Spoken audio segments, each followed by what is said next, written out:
Gado Elohai Shiruki Gado Elohai Kol Echad Yireh Ki Gado Elohai. 사람이 판단력이 부족하면 결혼을 하고, 이해력이 부족하면은 이혼을 하고, 기억력이 부족하면은 재혼을 한답니다.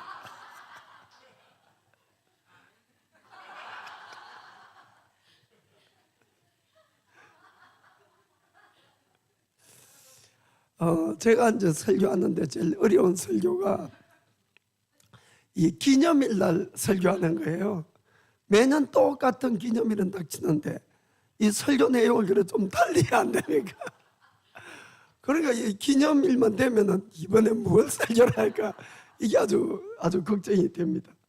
그래서 이번에 이제 목사에서 그런 이야기를 잠깐 하니까 어떤 나이가 많은 일본 목사님이 저에게 이 목사님 절대로 걱정하지 말라고, 매년 똑같은 메시지를 해도 괜찮습니다.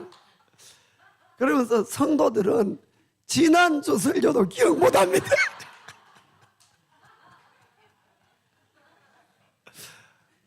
그래서 용기를 가지고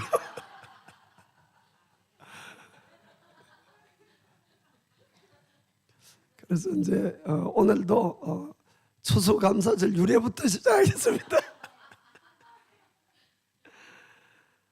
이 추수감사절은 지금부터 한 400년 전에 이 영국 성공회는 이제 가톨릭하고 좀 비슷한 데가 많이 있습니다.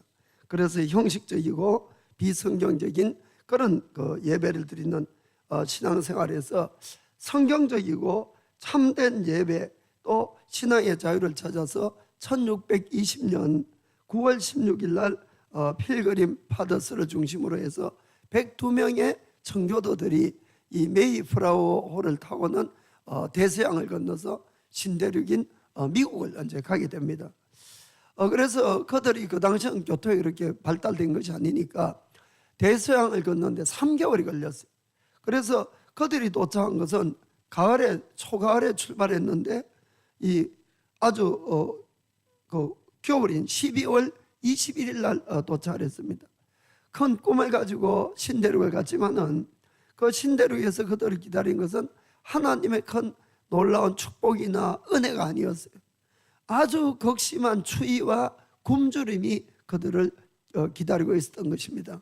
그래서 그 해에 그 추운 겨울과 굶주림을 이기지 못하고 결국 102명 중에 반이나 다 죽게 되었어요. 반이나. 그들의 입장에 생각해보면 하나님을 더 자유롭게 믿기 위해서, 하나님을 더 자유롭게 이 예배드리기 위해서 신대륙을 찾아왔는데 하나님의 보호하심과 축복이 있는 것이 아니었어요. 그렇기 때문에 인간적으로만 생각한다면 아주 절망적이고 너무 비참하고 너무 슬픈 그런 상황이라고 이렇게 할 수가 있겠습니다. 그럼에도 불구하고 그들은 아무도 그 사실에 대해서 원망하거나 이런 사람이 없었어요. 오히려 하나님께 신뢰하고 하나님을 감사했습니다. 그래서 그들은 봄이 왔을 때에 자기의 집들을 먼저 지은 것이 아니라 다 힘을 합해서 교회를 먼저 지었어요. 그리고 매일같이 아침에 일 가기 전에 모여서 하나님께 예배를 드리고, 일을 마치고 오면은 그 교회에 모여서 같이 찬양하고 또 예배를 드리고 이렇게 했던 것입니다. 그러자 어느 날 이제 배가 다시 영국으로 이제 돌아갈 때가 되어서 이 아무것도 없는 이 청교도들을 불쌍히 여긴 선장이 이렇게 이야기를 했어요. 여러분들이 지금 이제 배가 다시 영국으로 돌아갔는데 이 아무것도 없고 황량한 이 땅에서 살기가 대단히 어려운 분들이 있으면은 내가 공짜로 배를 태워서 본국에 보내줄 테니까 타고 가자 그랬어요. 그런데 아무도 없었습니다. 그들은 자기 동료의 반이나 도착하자마자 그렇게 추위와 굶주림과 죽음에도 불구하고 그래도 그들은 성경대로 하나님을 자유롭게 믿고 하나님을 자유롭게 예배드릴 수 있다는 것이 너무나 감사했어요. 그래서 그 땅을 주심을 그들은 정말 하나님께 감사했습니다. 그리고 그 땅을 경작하고 씨를 뿌리고 그해 가을에 첫 수확을 했을 때 너무너무 감격에 넘쳤던 겁니다. 그리고 그 수확들을 하나님 앞에 가져와서 그리고는 하나님에게 감사 예배를 드린 것이 이 추수감사절의 첫 예배가 되겠습니다. 그래서 그들은 매년 11월 달에 세 번째 주일이 되면은 추수감사절로 이렇게 지키고 왔어요. 400년 동안 그렇게 한 거죠. 그리고는 그것뿐만 아니라 하나님께도 감사하지만은 사람들끼리도 그날 가장 많은 선물을 주고받는 그런 감사를 하게 되었습니다. 그래서 미국 전역에 넘친 이 감사가 지금은 전 세계의 이 기독교 국가들이나 교회에서는 같이 그 감사절을 이렇게 이 축복하고 있는 게 된 것입니다. 그러면 왜 그 청교도들은 그 당시에는 미국보다 영국이 훨씬 환경도 좋고 살기도 좋았을 텐데 그것을 버리고 자기의 목숨이 위험함에도 불구하고 그런 믿음의 자유를 찾아서 건너왔겠는가? 그리고 그런 극심한 상황 속에서 자기들이 믿음의 자유를 찾은 것 때문에 하나님께 감사할 수 있었는가 하는 것은 바로 그들이 영생을 얻었기 때문에 그런 것입니다. 우리가 어떠한 일이 있어도 예수님을 끝까지 믿어야 되고 또 주님께 감사해 가야 되는 것은 다른 것이 아니라 우리도 마찬가지로 우리에게 영원한 생명이 있기 때문에 이런 것을 꼭 믿기를 주의 이름으로 축복합니다. 그래서 베드로는 베드로전서 1장 8절 9절에 이렇게 이야기를 하고 있습니다. 같이 읽어봅시다. 예수를 너희가 보지 못하였으나 사랑하는도다. 이제도 보지 못하나 믿고 말할 수 없는 영광스러운 즐거움으로 기뻐하니 왜? 9절에 믿음의 결국 곧 영혼의 구원을 받음이라. 아멘. 그래서 우리가 왜 보지도 못한 그 예수님을 그렇게 사랑하고 기뻐하고 감사하느냐? 이것은 믿음의 결국은 영원한 생명이란 것입니다. 그래서 꼭 우리가 끝까지 주님을 감사하며 믿어가기를 축복합니다. 우리의 믿음의 이 성숙도는 우리의 실생활 속에서 우리가 얼마나 하나님 앞에 감사하느냐 하는 것으로 우리가 측정을 할 수가 있는 것입니다. 우리가 교회뿐만 아니고 우리의 교회 가정에서나 또 직장에서나 또 사회에서나 우리가 실제로 당하는 많은 일, 만나는 많은 사람들이 있지만은 그러나 그때에도 늘 우리가 감사할 수 있다면은 그 사람은 참 하나님의 사람이라는 것입니다. 왜냐하면은 하나님을 신뢰하는 사람은 감사할 수 있어요. 모든 일에 하나님을 신뢰하면. 그래서 우리가 감사한다는 것이 그 사람의 믿음의 측정도다 이렇게 할 수가 있습니다. 우리 인생은 내가 원하지도 않는 많은 일들이 생깁니다. 어떤 일들은 너무나 절망스러운 일들도 때때로는 만날 수가 있는 것이에요. 그럼에도 불구하고 성경은 우리 보고 기뻐하고 감사하라고 이렇게 말씀하는 겁니다. 그렇죠? 만일에 우리가 기뻐할 때만 기뻐하고 감사할 때만 감사하다면은 지금 이 자리에 앉아 계신 분 중에도 내가 지금 당하고 있는 그 일 때문에 분노하고 슬퍼하고 이라이라하고 이게 막 폭발해야 될 그런 분들도 아마 있을 거예요. 그렇지만은 성경은 데살로니가 전서 5장 16절부터 보겠습니다. 항상 기뻐하라. 쉬지 말고 기도하라. 범사에 감사하라. 이는 그리스도 예수 안에서 너를 향하신 하나님의 뜻이니라. 아멘. 하나님은 우리가 원하는 것이 언제나 기뻐하고 모든 일에 감사하라는 것입니다. 그러나 실질적으로 우리의 주위에 일어나는 일들은 감사할 수 있는 일이 일어나는 것이 아닙니다. 기뻐할 수 있는 일만 일어나는 것이 아니에요. 그러면 이 말씀은 어떤 뜻입니까? 그것은 우리가 어떠한 상황 가운데서라도 너희가 분노나 슬픔을 선택하지 말고 기쁨을 선택하라는 뜻입니다. 너희가 힘든 일을 만나도 너희가 그것 때문에 불평하고 원망을 선택하지 말고 감사를 선택하라는 것입니다. 왜 그러면 주님은 이것이 주님 예수님 안에서의 우리의 하나님의 뜻이냐 우리를 향한 뜻이냐고 하면은 하나님께서 우리에게 약속하신 약속이 있기 때문에 그렇습니다. 그래서 로마서 8장 28절에 보면은 이렇게 되어 있습니다. 우리가 알거니와 하나님을 사랑하는 자 곧 그 뜻대로 부르심을 입은 자들에게는 모든 것이 합력하여 선을 이루느니라. 아멘. 진정으로 우리가 주님을 믿고 따르는 사람들에게는 그 사람들에게도 좋은 일만 일어나는 것이 절대로 아닙니다. 힘들고 어렵고 슬프고 낙심되고 절망적인 그런 수많은 일들이 일어나지만은, 그러나 하나님께서 그 모든 일 가운데 일을 하셔서 최종적으로는 우리들에게 반드시 우리에게 유익이 되는 일도 바꿔주신다, 이런 뜻입니다. 자, 그러면은 지금 내가 당하고 있는 이 슬픈 일, 내가 당하고 있는 이 절망적인 일이 반드시 기쁨이 되고 감사가 됩니까?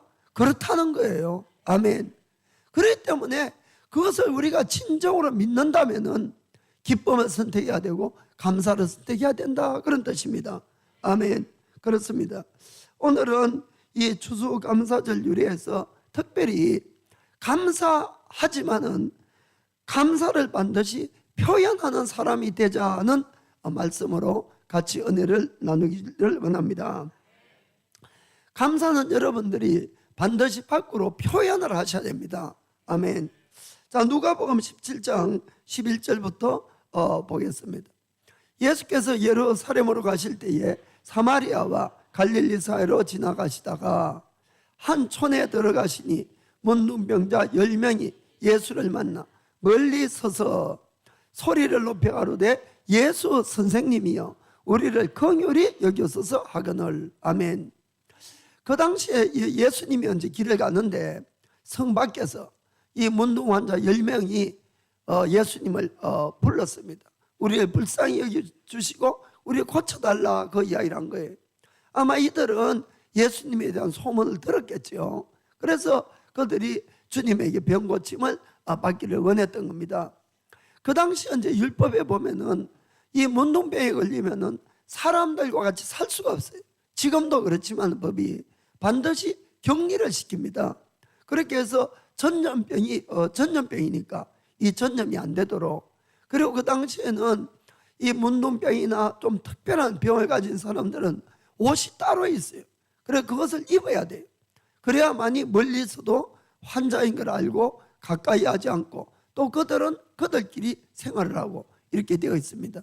그래서 성 안에 살 수 없고 성 밖에 이렇게 살았어요. 그리고는 그들은 예수님인 걸 알았지만 가까이 올 수가 없었습니다. 아니면은 뛰어왔을 텐데, 왜냐하면 일반 사람들하고 접촉을 해도 안 되거든요, 법률적으로. 그래서 그들은 멀리 서서 우리를 불쌍히 여기달라고 이렇게 외쳤어요. 그리고 그들이 만약에 병이 이제 낫게 되면 어떻게 되는가 하면은 자기 몸을 나았다는 걸 증명을 해야 됩니다. 그걸 누구한테 가서 하는가 하면은 제사장들에게 가서 하는 것이에요. 그래서 제사장들이 보고 그 병이 다 나았으면은 그 옷을 벗기고, 그리고는 막 그런 건 이제 다 태웁니다만은 새로운 옷을 줘서 입게 해서 마을로 들어가게끔 이렇게 되어 있어요. 그래서 이 10사람이 예수님 우리를 불쌍히 여겨달라고 이렇게 외치는데, 그때에 예수님이 14절에 뭐라고 말씀하는가 하면은 보시고 가라사대 가서 제사장들에게 너희 몸을 보이라 하셨더니 저희가 가다가 깨끗함을 받은지라. 이 말씀은 여러분, 이 10명의 문둥이가 대단히 믿음의 사람이라는 것을 알 수가 있습니다. 사실은 왜냐하면 예수님이 그들을 보고 그래 알았어 내가 고쳐줄게라고 그들을 위해서 기도를 했거나 가서 안수를 한 것이 아니에요. 그냥 너희가 제사장에 가서 너희 몸이 깨끗하게 되는 것을 보여주라 그랬어요. 이때 이 사람들은 나았습니까? 안 나았습니까? 안 나은 상태예요. 안 나았는데 제사장에게 가라 그러면은 한번 생각해 보세요. 몸도 안 나았는데 제사장에게 나았다고 가면은 이 제사장 가만히 있겠습니까? 이게 거짓말 한다고 혼만 더 나겠죠. 그런데 그들은 갔다 이런 이야기예요. 참 놀라운 믿음입니다. 그렇게 하니까 깨끗이 나았다고 되는 거예요. 그 만약에 거기에서 본인들이 의심이 있었다면은 아니 예수님 이건 순서가 좀 바뀌었는데요, 우리를 고쳐주시고 가라 해야 되지 고치지도 않고 어떻게 가라고 하십니까? 이렇게 할 수가 있는 거예요. 그리고 실제로 그것이 맞는 겁니다. 그 사람들 입장으로 볼 때는. 그런데 그들은 예수님이 가라 하니까 순수하게 갔고, 가다 보니까 병이 나았다는 겁니다. 여기서 우리가 하나 크게 깨달을 것은, 하나님의 말씀은 늘 살아있고 운동력이 있기 때문에 하나님의 말씀을 정말로 믿게 되면은 역사가 일어나는 거예요. 그래서 그들은 이해가 안 되는 이야기를 했지만은 순종한 겁니다. 우리가 제자 훈련하면서 늘 하는 이야기 뭡니까? 이해가 안 돼도 순종, 유익이 없어도 순종. 아멘. 왜냐하면은 하나님의 말씀은 내가 이해가 안 되건 내가 이 유익이 없건 그대로 믿으면은 그대로 결과가 일어나는 겁니다. 그래서 정말 그들은 그렇게 했어요. 그렇게 해서 병이 나으니까 얼마나 기쁘고 감사했습니까? 그런데 오늘은 이제 이야기하고자 하는 건 지금부터입니다. 어디까지 했지? 자, 그래서 15절 16절 읽어보겠어요. 그 중에 하나가 자기의 낳은 것을 보고 큰 소리로 하나님께 영광을 돌리며 돌아와 예수의 발 아래 엎드려 살해하니 저는 사마리아인이라. 아멘. 낳은 것은 10사람이에요. 그죠? 같이 동시에 낳았겠죠. 다 깨끗해졌다니까 얼마나 기뻤겠습니까? 그런데 9명은 그냥 자기 갈 길 가고 돌아와서 예수님께 감사한 것은 한 명밖에 없더라, 이런 이야기입니다. 그 실제로 예수님도 그 말씀을 하세요. 17절 예수께서 대답하여 가라사대 10사람이 다 깨끗함을 받지 아니하였느냐? 그 9은 어디에 있느냐? 18절에 이 이방인 외에는 하나님께 영광을 돌리러 온 자가 없느냐 하시고, 하나님도 하나님이 뭐 인사받기 위해서 고쳐주겠습니까? 아니죠. 뭡니까? 감사하는 자가 되라는 겁니다. 우리는 은혜를 입거나 감사를 입어도 급할 때뿐이에요. 그리고 지나가고 나면 언제 그런 일이 있었냐는 둥 그냥 다 잊어버리고 이러는데, 그러면은 여러분 축복이 거기서 끝나는 거예요. 언제나 여러분들이 조금이라도 신세를 졌거나 감사한 일이 있으면 감사를 꼭 표현을 하셔야 됩니다. 그래서 주님은 이 돌아온 이방인을 기쁘게 맞이하고 그가 감사하는 것을 기뻐한 이야기입니다. 그렇죠? 그리고는 한 말씀을 더 해주십니다. 19절에 그에게 이르시되 일어나 가라, 너의 믿음이 너를 구원하였느냐 하시더라. 아멘. 여기 구원하였다는 이 뜻은 이 헬라 말로 소조라 합니다. 소조. 이 뜻은 육신의 구원을 이야기하는 것이 아니고 영과 혼과 육의 모든 것이 온전하게 된 상태를 소조라고 이야기를 합니다. 그러니까 이 문둥이 환자는 육신의 병이 나았어요. 그렇죠? 그래서 그걸로 와서 감사를 하니까 주님께서 네가 구원을 받았다는 이 뜻은 육신도, 지금 육신은 뭐 이미 깨끗해진 거고요. 그것뿐만 아니라 그의 모든 마음과 영혼까지도 구원을 받았다, 그 뜻이에요. 이해가 되십니까? 그래서 그가 이 육신적으로 일어난 일에 대해서 감사를 하니까 그 다음에 더 큰 감사가 기다리고 있었고 그거를 받았다는 겁니다. 다른 9명은 육신은 깨끗해졌어요. 그러나 그 다음에 감사가 없었기 때문에 그들은 영생을 얻었다고는 어떠한 보장도 없다, 이런 이야기입니다. 이해가 되시죠? 그래서 우리가 감사한 일이 있을 때 감사를 하게 되면은 그 감사로 말미암아 더 큰 감사가 계속해서 우리들에게 온다는 것을 꼭 믿으시기 바랍니다. 저는 이 문둥병 10명이 난 이 이야기를 읽을 때마다 솔직하게 목회라는 제 입장에서는 참 우리들하고 비슷하다는 생각이 많이 듭니다. 정말 수많은 사람들이 교회에 와서 많은 은혜를 받는데 그 은혜를 정말 깨닫고 믿음 안으로 들어온 사람은 그렇게 많지 않아요. 실제로 여러분, 저희 교회에 처음 온 사람들 쭉 이름을 지금까지 다 적어놨으면 1000명도 넘습니다. 이거는 뭐 틀림없는 이야기예요. 그럼에도 불구하고 실제로 늘 앉아있는 사람 보면은 그게 10분의 1밖에 안 되잖아요. 참 이 놀라운 일이라는 거예요. 제가 생각을 해도 정말 그래요. 사람들은 힘들고 어려운 문제가 있으면 하나님이란 분을 찾게 되어 있어요. 그래서 이 오는데 정말 제가 경험한 하나님은 정말 은혜와 사랑이 많으신 분이고요.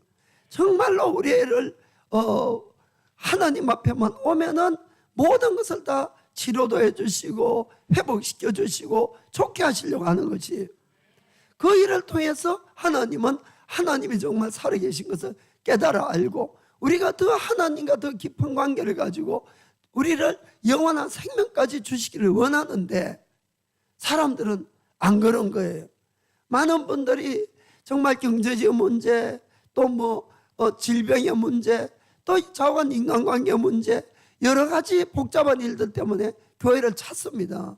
그러면은 어떤 문제들은 정말 너무 문제가 심각하고 커서 저조차도 와, 이거 기도한다고 해결되겠나?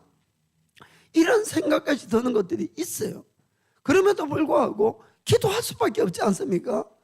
함께 우리가 마음을 다해서 기도하면은 정말 신기할 정도로 해결되는 것을 많이 보았습니다. 많이. 그런데 이분들이 다 현실적인 문제가 해결되면은 그만 하나님과 관계를 그까지만 맺으려고 하는 것이에요. 주님은 더 감사하고 더 하나님과 깊은 관계를 맺고, 그리고는 하나님께서 정말 그들을 구원시키려고 하는데, 그러나 현실적인 문제가 해결되면은 그 이상은 하나님하고 이 관계를 맺기를 원치 않는다, 이런 이야기입니다. 오늘도 사실 이제 일부 예배에 두 분이 새로 오셨어요. 한 분은 열린 모임 통해서 이제 왔는데, 그분은 작년 처음 크리스마스 때 오고 1년 만에 이제 온 겁니다. 그런데 왜 왔는가 하면은 열린 모임에서 이제 이 계획에 물려가지고 이 손도 한번 꾸매고, 그리고 그때 되게 심하게 넘어져서 이 발도 심하게 좀 다쳐서 무릎을 되게 아팠어요. 그래서 이제 왔는데 그분은 예수님을 안 믿잖아요, 사실은. 그죠? 그런데도 불구하고 같이 기도를 하니까 둘 다 나았어요, 둘 다. 할렐루야. 이렇게 은혜를 부어주시는 거예요. 또 한 분은 저 지바에 계시는 분인데 택시 운전수시래요.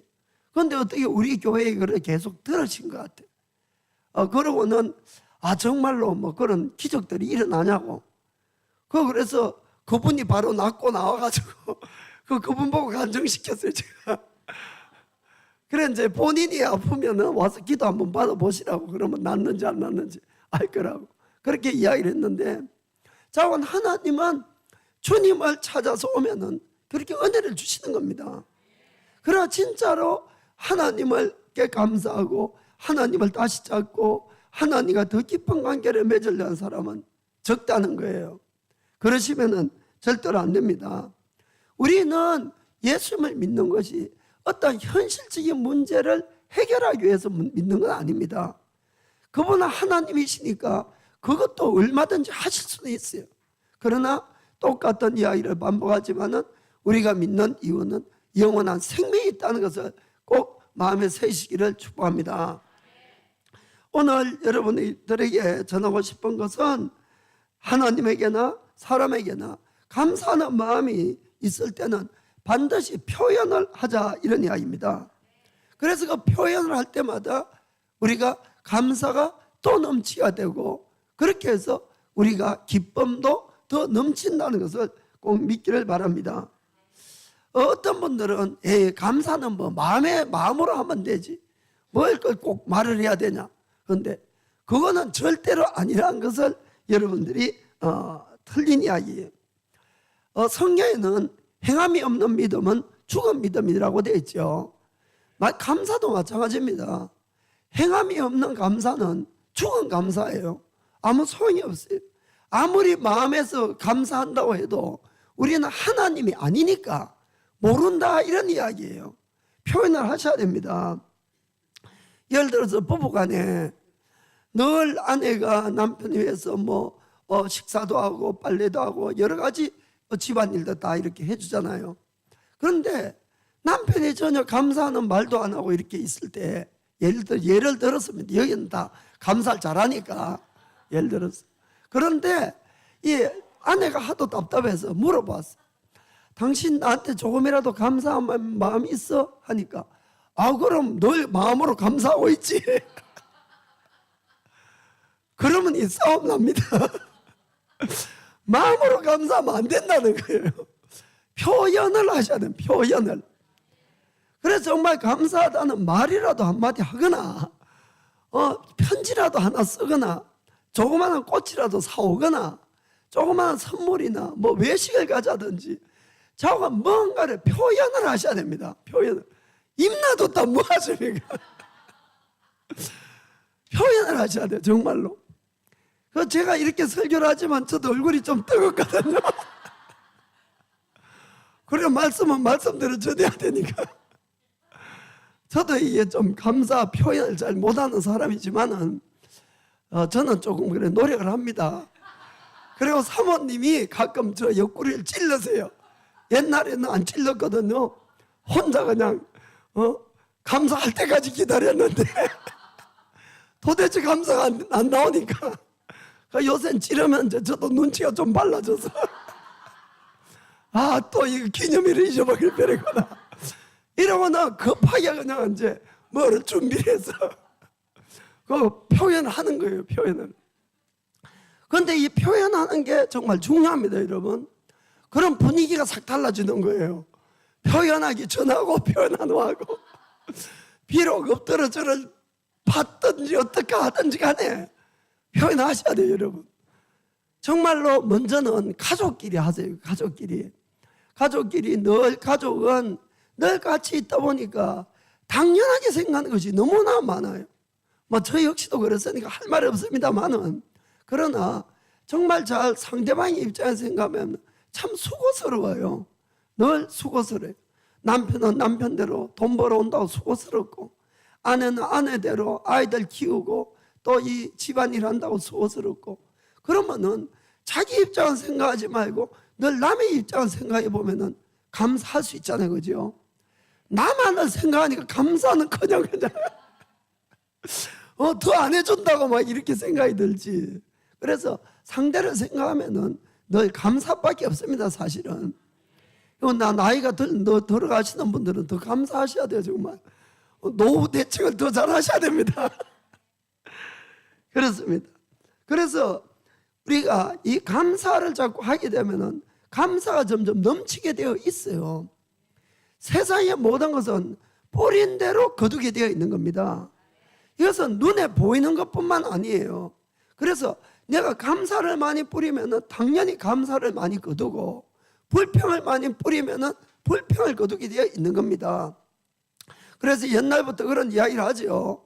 가정의 행복은 감사라는 문을 통해서 들어오고 가정의 행복은 이 불평이라는 문을 통해서 나간다고. 그렇기 때문에 더욱 감사하게 주기를 축복합니다. 오늘은 우리가 이 하나님의 마음에 합한 사람이라는 다윗을 통해서 다윗은 어떠한 마음으로 어떠한 자세로 하나님께 감사를 해왔는가, 그것을 우리가 함께 은혜를 또 나누길 원합니다. 다윗은 정말 하나님의 큰 은혜를 입었어요. 하나님의 은혜, 구원, 도우심 이런 것에 대해서 다윗은 모든 면에서 하나님 앞에 감사를 표현합니다. 감사를 말로도 감사하고 행동으로도 감사하고 모든 것에서 그렇게 표현을 너무너무 잘했어요. 오늘 아까 시편 18편에 이 나의 힘이 되신 여호와여 내가 주를 사랑하나이다 하는 그 찬양을 했는데 눈물이 확 쏟아지더라고요. 별로 어떨 찬양하면서 늘 부르는 찬양이고 이럴 때는 그렇지 않은데 또 이 감동이 또 새롭더라고요. 그것은 이 다윗이 그 찬양을 지을 때에 정말 그가 구구절절한 마음으로 하나님만이 나의 도움이시고 하나님만이 나의 구원임을 그게 고백한 것이 너무나 잘 나타나 있습니다. 그래서 이 시편은 여러분 아는 것처럼 150편이 있어요. 150편이. 거기 보면은 하나님에 대한 예배, 감사, 믿음의 고백, 탄원, 또 하나님이 하신 모든 일들 이런 것들에 대한 하나님을 찬양하는 시들로 꽉 이렇게 되어 있죠. 그런데 이것이 이제 작자를 아는 것이 100편이 있어요. 100편이. 그 중에서 73편이 다윗이 기록을 했습니다. 모르는 것이 50편인데 그 비율로 보면은 다윗이 기록한 것이 100개도 넘는 거예요. 그 150편 중에서. 그 정도로 다윗은 하나님 앞에 자기의 감정, 자기의 감사함을 이렇게 표현했다는 것을 우리가 볼 수가 있습니다. 다윗은 말뿐만이 아니었어요. 그가 왕이 된 다음에 하나님의 법궤를 다윗 성으로 옮길 때 여러분 아시는 것처럼 다윗은 어린아이처럼 기뻐했습니다. 그 법궤 앞에서 그 다윗이 왕이잖아, 왕. 그런데 왕의 체면이나 이런 것을 전혀 생각하지도 아니하고 마치 어린아이처럼 즐거워서 춤을 추기 시작합니다. 얼마나 기뻐서 춤을 추고 다리를 얼마나 번쩍번쩍 떨었던지 성경에 보면은 그 하체가 다 보였다고 이렇게 되어 있어요. 그것 때문에 아내한테 핀잔을 많이 받았죠. 그래도 다윗이 뭐라 그럽니까? 내가 이것을 사람 앞에서 한 것이 아니고 하나님 앞에서 한 것이라고 이렇게 이야기를 했어요. 내가 이보다 더 낮아질지라도 나는 더 하나님을 찬양했다고 이렇게 이야기를 한 겁니다. 그것이 다윗의 마음이었어요. 자기는 하나님 앞에 왕이 아니었어요. 언제나 그는 어린아이였어요. 기뻐하는 어린아이. 그렇게 다윗이 하나님을 찬양했던 겁니다. 그리고 다윗이 자기는 정말 일개 목동에 불과한 자기를 하나님이 이스라엘 왕까지 이렇게 만들어 주심에 너무나 감사해서 그 어느 날 생각해 보니까 자기는 이렇게 백향목으로 지은 그 아주 멋진 궁정 안에서 지내고 있는데 하나님의 법궤는 어디 있죠? 천막 안에 그대로 있었던 거예요.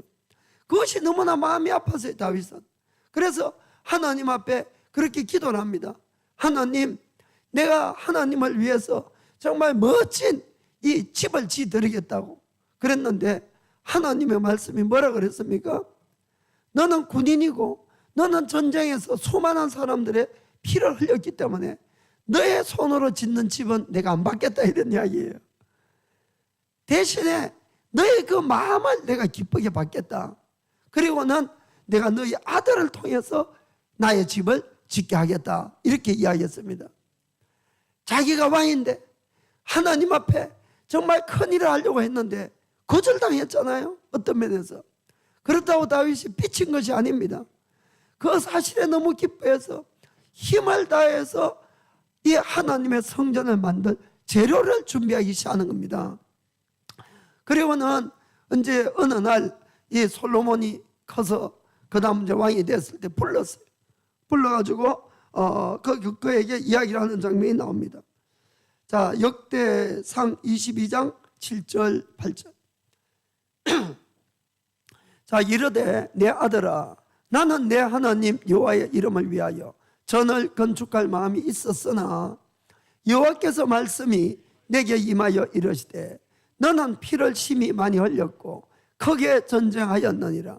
내가 내 앞에서 땅에 피를 많이 흘렸은즉 내 이름을 위하여 전을 건축하지 못하리라. 이렇게 이야기를 했어요.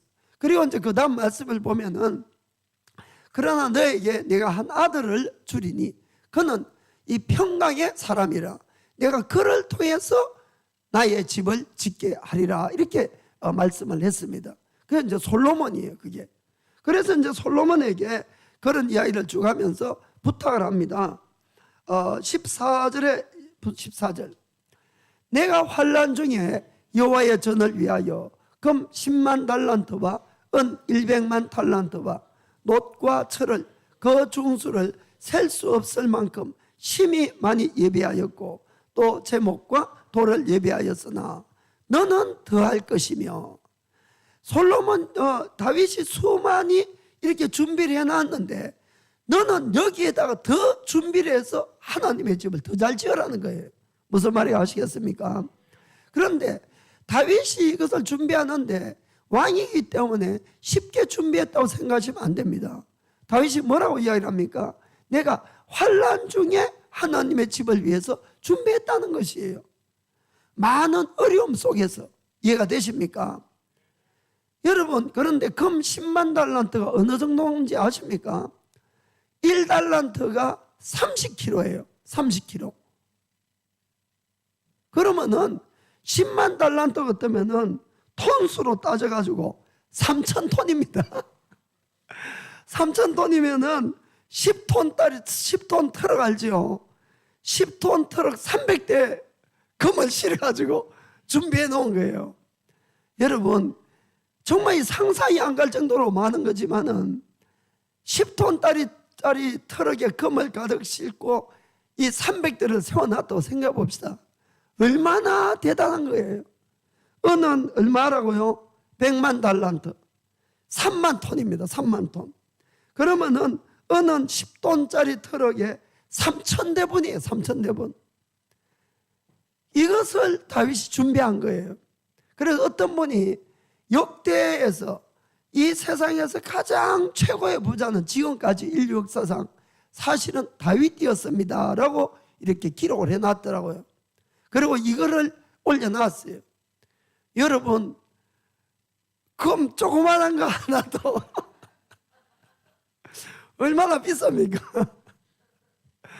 제가 옛날에 믿고 제가 이제 이 독고가의 이해설에게 그분에게 한국 있을 때 그 소설을 읽고 푹 빠진 적이 있었어요. 그래서 내가 이제 일본을 가면은 꼭 한번 도쇼구를 한번 가봐야겠다 이렇게 해서 갔어요. 그래 가서 그 안에 이제 그 안에까지 들어가거든요.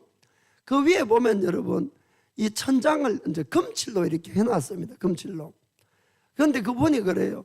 여러분들이 지금 앉아 있는 이 한 평당 이 건물 새로 이 정축하는데 돈 얼마 들었는지 아십니까? 라고 묻더라고요.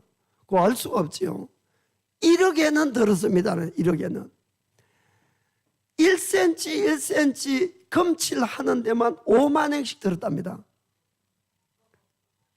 금을 팔란 것이 아니고 금을 칠했는데 1cm 5만 원씩. 그러니까 그 많은 금 가는 거는 솔로몬의 다윗의 금은 이거는 뭐 지금 어떠한 부자도 그만큼 못 가지고 있다 이 뜻이죠. 그래 아무튼 그렇게 준비를 했어요. 그리고는 아들 보고는 더 준비하라는 거예요. 하나님은 더 위대하시니까. 그리고는 이 다윗이 또 이제는 마지막에 이제 죽을 때가 됐어요. 그때 모든 그 신하들을 다 불러가지고는 이렇게 이야기를 합니다. 역대하상 29장 3절 4절. 자, 성전을 위하여 예비한 이 모든 것 외에도 내 마음에 내 하나님의 전을 사모함으로 나의 사유의 금은을 내 하나님의 전을 위하여 드렸노라.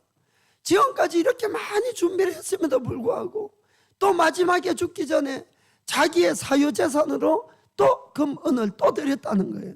그것이 얼마나 되느냐? 또 4절에 보니까 곧 오빌의 금 3,000달란트와 천은 7,000달란트라. 아멘. 이 3,000달란트는 90톤입니다. 그러니까 10톤짜리 트럭 9대분을 또 드리고 금을 또 이 7,000달란트는 210톤이니까 은을 10톤 트럭으로 21대분을 또 드린 거예요. 그리고는 백성들에게 이렇게 이야기를 합니다. 5절에 금 은그릇을 만들며 공장에 손으로 하는 모든 일에 쓰게 하였노니 오늘날 누가 즐거이 손에 채워 여호와께 드리겠느냐. 내가 이렇게 많이 드렸는데 너희들도 하나님 앞에 드리라, 이런 이야기입니다. 그러자 그 다음에 이 가신들이 드리고 백성이 드립니다. 9절에 보니까 백성이 자기의 즐거이 드림으로 기뻐하였으니 곧 저희가 성심으로 여호와께 즐거이 드림이며 다윗 왕도 기쁨을 이기지 못하여 하니라. 아멘. 온 백성이 하나님 앞에 드리고 하나님으로 말미암아 놀라운 기쁨이 그 나라에 가득 찼다, 이런 이야기입니다. 다윗은 왜 하나님 앞에 그렇게 모든 것을 드리기를 원했냐? 우리는 좀 그렇잖아요. 사실은 우리가 재산이 많거나 뭐가 있고 이렇게 하면은 어떻게 하면은 내 자손들이 앞으로 더 편안하게 살까 해서 물려주려고 이렇게 합니다. 그것이 나쁘다는 뜻을 제가 말하는 거 아니에요. 당연한 일이고 그것도 좋은 일이에요. 그러나 다윗은 왜 그 모든 것들을 하나님 앞에 자꾸 이렇게 드리려고 이렇게 했느냐 하는 거지요. 사울은 왕이 되어서 자기 욕심 채우기에 급급했는데 왜 다윗은 어떻게 일생을 하나님을 사랑하고 하나님 앞에 온 마음을 드렸냐. 그 다윗의 고백이 그 다음부터 쭉 나옵니다만은 다 읽기는 좀 길고 그래도 좀 읽겠습니다. 13절부터 17절까지 읽어보겠습니다. 13에서 17. 우리 하나님이여, 이제 우리가 주께 감사하며 주의 영화로운 이름을 찬양하나이다. 나와 나의 백성이 무엇이간데 이처럼 즐거운 마음으로 돌릴 힘이 있었나이까.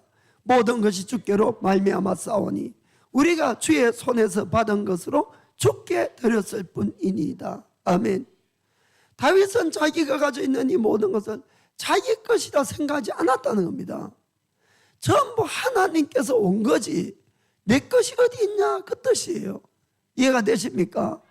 정말 우리는 잘 따지고 보면은 정말 이 빈몸으로 왔다 빈몸으로 가는 겁니다. 아무것도 가지고 갈 수 있는 것이 없어요. 사실은 다윗은 그것을 너무나 잘 알았어요. 그래서 모든 것이 하나님께로 왔기 때문에 하나님 앞에 드릴 수가 있었던 겁니다. 그리고 자기의 운명에 대해서도 15절에 보면은 주의 앞에서는 우리가 우리 열조와 다름이 없이 나그네와 우거한 자라 세상에 있는 날이 그림자 같아서 머무름이 없나이다. 아멘. 그 당시 다윗은 살아있는 왕이에요. 그렇죠? 모든 권세를 가지고 있는 왕이에요. 무엇이든지 마음대로 할 수 있는 사람이에요. 그럼에도 불구하고 그는 열조 죽은 자기들의 조상하고 조금도 다름이 없다는 거예요. 이해가 되십니까? 지금 자기가 살았다 그러지만은 이것은 잠깐 있다 없어지는 거라는 거예요. 다윗의 인생관이 이르기 때문에 이 땅에 고대 광실을 짓고 모든 것을 거머쥐려는 그런 생각을 하지 않았다는 겁니다. 있으면은 모든 만물의 생명의 근원이신 하나님께 더 드리기를 원한 거예요. 이해가 되십니까? 그래서 하나님이 다윗을 사랑한 이유를 알겠어요. 그의 마음이 늘 이러니까 그의 모든 말도 마음도 행동도 모든 것이 하나님 중심이 된 겁니다. 16절에 우리 하나님 여호와여, 우리가 주의 거룩한 이름을 위하여 전을 건축하려고 미리 저축한 이 모든 물건이 다 주의 손에서 왔사오니 다 주의 것이니이다. 아멘. 또 다시 고백을 하는 겁니다. 이게 다 하나님 주님 것이 우리 것이 아니라는 겁니다. 17절에 나의 하나님이여, 주께서 마음을 감찰하시고 정직을 기뻐하시는 줄 내가 아나이다.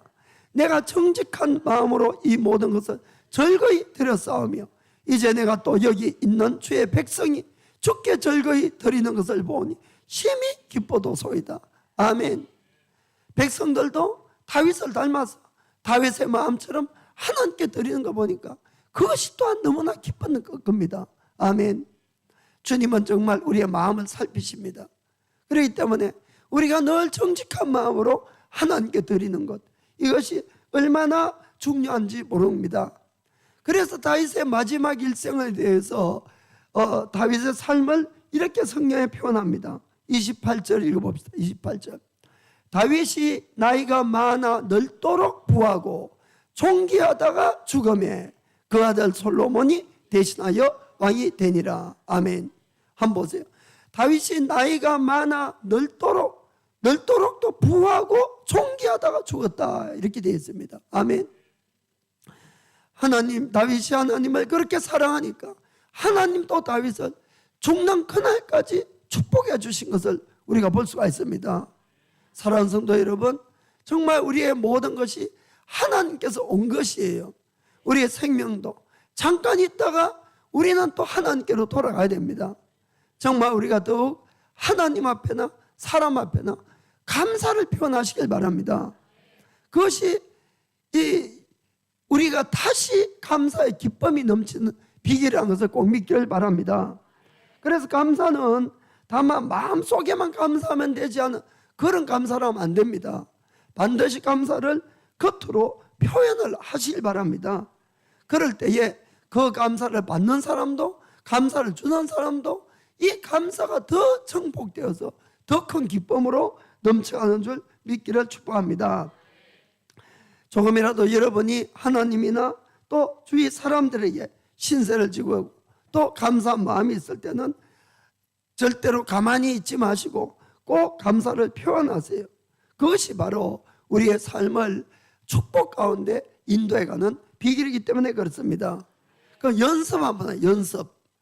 옆에 분이 가족이라 생각하고 당신을 만나서 정말 행복합니다 라고 하세요. 당신을 만나서 정말 행복합니다. 해본 적이 없어서 말이 잘 안 됩니까? 당신에게 정말 감사합니다. 당신에게 정말 감사합니다. 당신 정말 감사합니다. 연습이니까 집에 가서 가족에게 꼭 해주시길 바랍니다.